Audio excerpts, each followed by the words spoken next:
Medical doctors don't speak of cancer, but of carcinoma, or of a malignant tumor. Ignorance creates fear, and with this video, we want to allay your fears a little. First, what exactly is a tumor?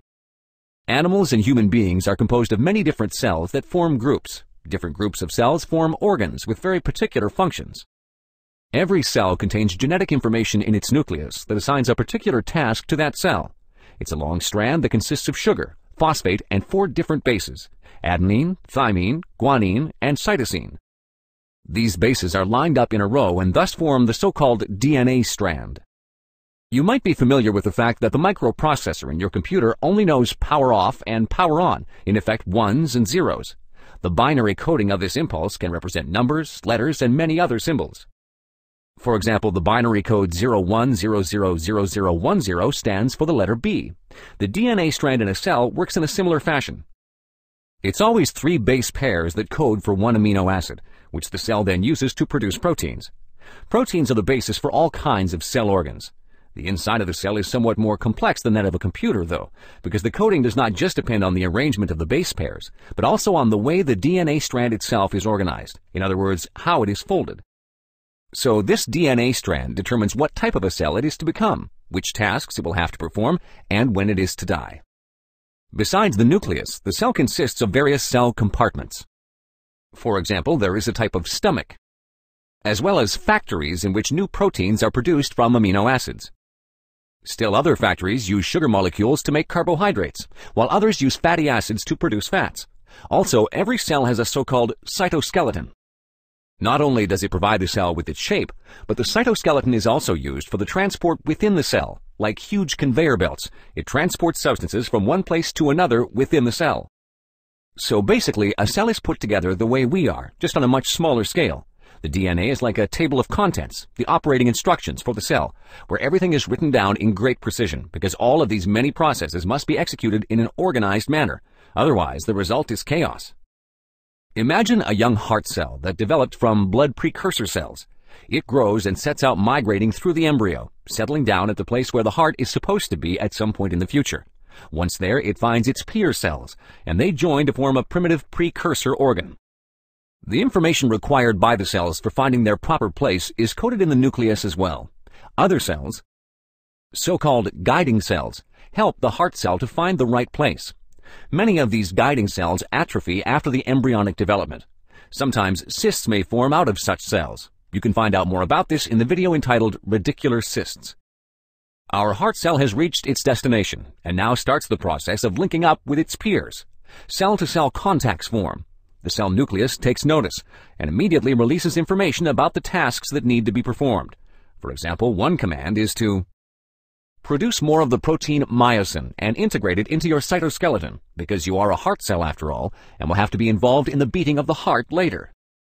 No sooner said than done, or in this case, communicated than done, and so the corresponding proteins are produced in the cell's factories and built into the cell skeleton. At some point, the primitive heart cell begins to concentrate due to the new proteins, and the cell network results in a heartbeat.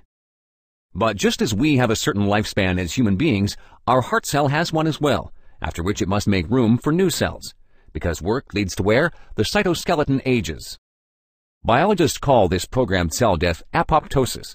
When the time has come, the nucleus notifies the cell to essentially destroy itself, in effect to initiate the apoptosis.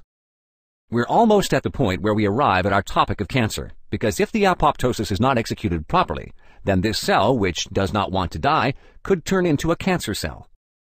But we're not necessarily at that point yet, because although our heart cell does not want to die, it does not want to multiply either. Nevertheless, its defective function is immediately detected by special guard cells in the immune system, and the cell is simply eliminated or destroyed. Since we have so many heart cells, let's take a look at another one. As soon as the cells reach their destination, they normally begin to divide, and continue to do so until they run out of space. Then special receptors on the cell surface signal that the cell is surrounded by its peers now, and that it no longer has to continue dividing, but instead can assume its originally assigned function. In our case, that function is the production of myosin. Sometimes it is both the apoptosis mechanism as well as the cell division mechanism that do not work properly. So this other cell may keep dividing like crazy, even though there is no more space available. This cell does not want to die either, because the apoptosis mechanism does not work anymore. So a lot has gone haywire in the cell, or more precisely, in the DNA strand. Signaling pathways do not work anymore, the wrong proteins are being produced, etc. Every new descendant cell will of course have the same defect, and thus divides like crazy as well. But since the entire cell metabolism has gone haywire, more and more defects accumulate in the descendant cells. These defects are either so severe that the cell dies immediately, or a true tumor cell develops. But so far, we do not have any malignant tumor. We've established that our cell does not want to die, and therefore divides very rapidly. But the guard cells of our immune system take notice immediately, and the corresponding cells are destroyed. Sometimes, unfortunately, not all of them are destroyed, because some cells survive the attack of the immune system, and through newly accumulated defects in the genetic information, these cells succeed in fleeing the immune system. Since none of the normal processes are working in this cell, sometimes through spontaneous mutation, some of the descendant cells acquire the capability to detach from the cell network. They produce an enzyme that allows the cell to eat through vascular walls, and thus our malignant cell reaches a place that is foreign to itself. A metastasis has occurred. Now we are talking about a malignant tumor. In our case, the primum, or the cell of origin, was a heart cell. But it is not always possible to trace back the cell of origin, because due to the accumulated defects, the cell loses more and more of their original form and function. Such tumors are called malignant tumors with an unknown primum. You can imagine that this amount of work, cell division, migration, etc., consumes a lot of energy. That is also the reason why human beings sometimes die from malignant tumors. Either the cell settles at a very unfavorable place from where it cannot be removed, or the body loses so much energy that it dies from energy depletion. In most cases, it is a mixture of both. Luckily, less and less people are dying from malignant tumors, although the frequency of such tumors is increasing. The reason for this development lies in the perpetually improved therapeutic possibilities. Early recognition is important. So how does a defect in this DNA library occur? If we look at our heart cell, we can see that radioactive radiation may damage the DNA, but chemicals may also harm the library. Depending on the tissue, there are different ways it may be damaged. Lung cells do not like cigarette smoke. Liver cells do not do very well with alcohol. And kidney cells cannot tolerate heavy metals. The entire issue is further complicated by the immune system, which, as we have learned, can recognize and also eliminate tumor cells. However, it can also trigger tumors, for example through chronic inflammation stimuli.